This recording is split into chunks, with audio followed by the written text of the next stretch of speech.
एक गांव के बीच एक बड़ा सा सूखा हुआ पेड़ था। लोग कहते थे वह एक श्रापित पेड़ है, जो भी उस पेड़ को काटने की कोशिश करता अगली सुबह उसका ही सर कटा हुआ मिलता उसी पेड़ के नीचे। और अजीब बात यह थी कि हर पूर्णिमा की रात के बाद उस पेड़ से एक लाश लटकती हुई मिलती थी। गांव वाले सहमे रहते थे, पर असली राज किसी को नहीं पता था।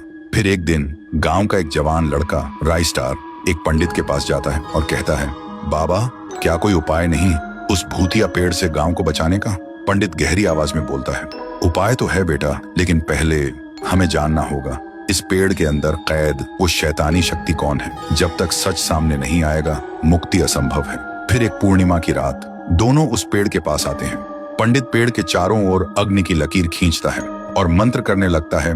मंत्रों की गूंज हवा को कांप आने लगती है और उसी बीच राइस्टार गरज कर बोलता है, सुन, अगर तू सचमुच यहाँ बसा है तो सामने आ और बता तू मासूम लोगों की जान क्यों ले रहा है। तभी पेड़ में एक लड़की का चेहरा आता है। वह चिल्लाती है, बंद करो ये मंत्र, मेरे कान फट रहे हैं। राइस्टार दहाड़ता है, पहले सच बता, तू इस पेड़ में क्या कर रहा है और क्यों गांव वालों का खून पी रहा है।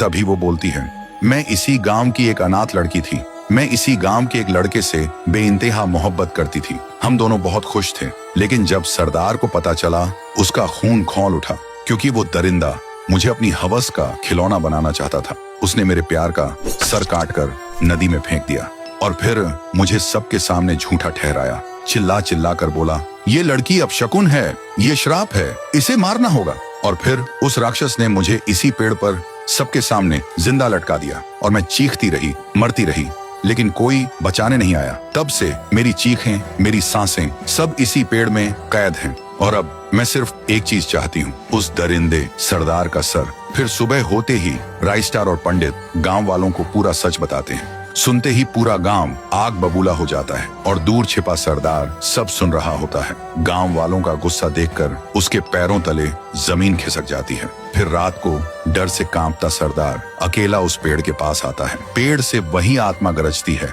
आ ही गया तू दरिंदे, तेरे ही खून की प्यास थी मुझे। सरदार घुटनों पर गिरकर रोता है, माफ कर दे, मैं हवस में अंधा हो गया था, मुझसे गलती हो गई। लेकिन तभी उसका सर खुद ब खुद धड़ से अलग हो जाता है। पेड़ तेज रोशनी में जल उठता है और फिर धीरे धीरे शांत हो जाता है। सुबह गांव वाले पेड़ के पास आते हैं और देखते हैं सरदार की लाश बिना सर की जमीन पर पड़ी है। पंडित मुस्कुराकर कहता है, अब श्राप खत्म हो गया। और राइस्टार आखिरी बार कहता है, गांव को श्राप से बचाने के लिए एक ही चीज चाहिए थी, सच का सामना करने की हिम्मत। और आज वो हिम्मत जीत गई।